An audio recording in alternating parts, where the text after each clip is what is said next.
Mazda pelan-pelan menunjukkan keseriusannya di peperangan mobil listrik. Pertarungan yang tentu tak mudah bagi mereka.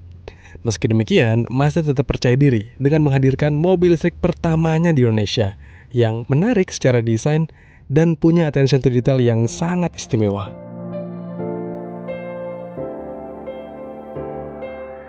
Mazda itu terkenal sebagai pabrikan yang selalu mengedepankan keasikan berkendara, Jinbaitai. Dan kata mereka, di kancah mobil listriknya, mereka tetap menawarkan rasa yang sama. Tapi apakah benar demikian dan apakah mobil ini menarik buat dimiliki?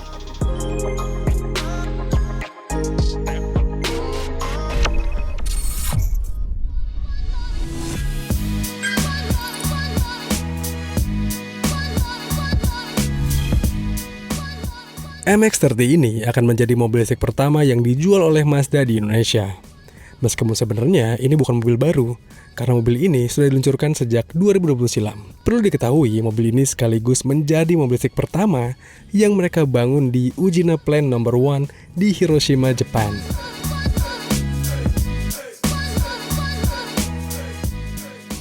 Tentu kami sangat penasaran dengan harga jualnya nanti berapa, dan kalian bisa cek di laman Detik Auto. Tentu kami update di sana untuk harga jual mobil ini, karena kami sekarang syutingnya jauh dari hari peluncurannya.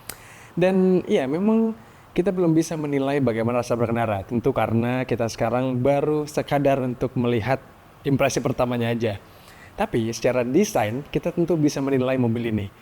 Meskipun pernah tampil di ajang pameran-pameran, mobil ini ternyata tetap menghadirkan impresi yang oke dan menarik, teman-teman. Lihat dari desainnya, dimensinya yang compact, dan kami suka atensi detail yang diterapkan Mazda kepada mobilnya, termasuk ini nih. Mazda mengklaim MX-30 ini dirancang dengan arsitektur yang bisa menunjang rasa berkendara dari sebuah mobil listrik murni. Ya, itu jadi concern Mazda, mengingat mereka punya filosofi Jinbaitai, dan selama ini mobil listrik murni punya kesan yang biasa aja. Tapi lagi-lagi, soal penilaian rasa berkendara itu nggak bisa kami sampaikan sekarang ini. Satu hal yang bisa kami nilai adalah dari desain mobil ini yang impresif. Dimensinya kompak dengan wheelbase yang jenjang, serta roda berukuran 18 inci dan cladding di sekujur tubuhnya, jelas mengisyaratkan mobil ini siap dibawa kemana aja dengan lincah. Selain itu, penggunaan suicide door untuk mengakses keluar masuk kabinnya juga menjadi nilai lebih mobil ini. Menariknya, bagi saya yang punya tinggi 170 cm, ternyata tetap oke kok untuk duduk di kabin belakang MX-30 ini. Meskipun dudukan jok belakang ini terasa kurang bisa menopang paha dengan sempurna.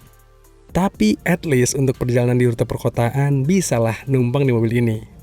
Cuma buat kita-kita yang klaustrofobia atau punya kecemasan terhadap ruang sempit, kabin belakang MX-30 ini mungkin akan menakutkan karena jendelanya nggak bisa dibuka, dan untuk akses buka pintu belakang ini juga mesti terlebih dahulu buka pintu depannya. Tentu, duduk di belakang tadi bukan posisi yang ideal bagi saya karena ya badan saya nggak begitu sekompak mobil ini, teman-teman. Dan rasanya memang mobil ini tuh nggak diplot untuk membawa 4 orang penumpang dewasa dengan ideal gitu ya. Karena kalau kita lihat ruangnya, ya sempit, teman-teman. Tapi beruntung bagi saya karena sekarang duduk di posisi yang terbaiknya nih. Posisi di balik setirnya, di mana ini kokpitnya terasa sangat atraktif, sangat menarik, dan terasa dipikirkan matang-matang untuk urusan detail desainnya. Dan yang paling saya suka adalah gestur Mazda menerapkan beberapa komponen atau beberapa part yang sustainable atau keberlanjutan.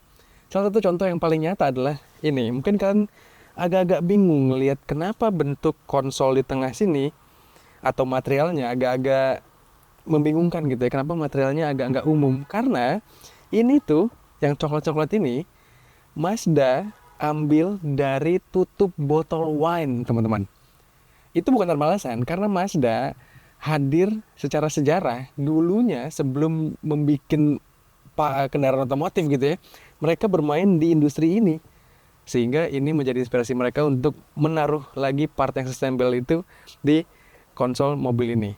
Ya, kalau kita ngomongin soal prinsip keberlanjutan gitu ya, sustainability prinsip, mobil listrik memang mengarah ke sana. Jadi gestur Mazda untuk menerapkan beberapa part dengan yang eco-friendly atau yang part yang didaur ulang, itu menarik sekali. Di luar itu, mobil ini juga menarik dengan berbagai fitur-fitur yang dihadirkannya.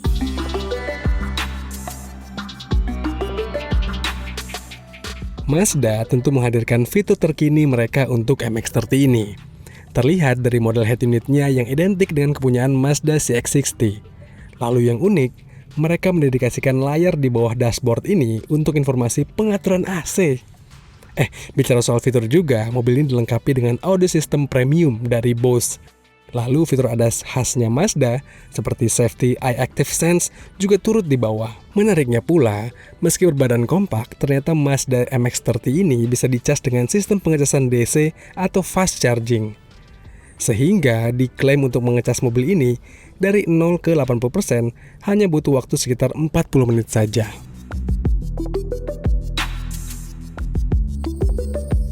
Kehadiran fitur pengecasan cepat atau DC charging di mobil ini memang jadi part yang menguntungkan sekali. Karena setidaknya ya baterai yang compact itu bisa terisi dengan cepat. Baterainya ngomong-ngomong teman-teman hanya 35,5 kWh. Itu baterai yang tergolong kecil di kancah mobil listrik saat ini. Di skena sekarang udah banyak banget mobil listrik yang walaupun dimensinya compact tapi baterainya besar. Dan jarak tempuhnya juga jauh. Sementara mobil ini, ya Mazda menghadirkan MX-30 ini dengan jarak tempuh yang hanya 200 km secara pengujian WLTP-nya. Dan biasanya kalau diuji WLTP segitu, dites di jalan raya yang actual road di Indonesia gitu bisa jadi lebih singkat. Sehingga mobil ini mungkin agak fleksibilitasnya nggak sebaik rival-rivalnya. Sebenarnya kalau kita bicara soal rival, agak sulit mencari kompetitor dari mobil ini. Karena kalau kita bandingkan antara kapasitas baterai dan jarak tempuh, mobil ini bermain di kelas yang sangat ringan. Di sisi lain, spesifikasi dapur pacu mobil ini sebenarnya jauh di atas kemampuan baterainya. Mazda menanamkan motor listrik berdaya 145 PS dan torsi 270,9 Nm. Ia cukup sulit memposisikan mobil ini di peperangan EV. Diadu lawan compact EV seperti Wuling REV atau Neta V2 tentu bukan kelasnya. Tapi bertarung melawan Hyundai Kona Electric dan BYD Atto 3 CS, juga daya jelajah dan dapur pacunya nggak sebuas mereka. Secara umum, kalau kita lihat spesifikasinya, Mazda mungkin akan menemukan tantangan lebih untuk bertarung di peperangan ini. Meskipun kita tahu brand image mereka yang premium tentu menjadi nilai jual yang mungkin bisa pas dengan pasarnya.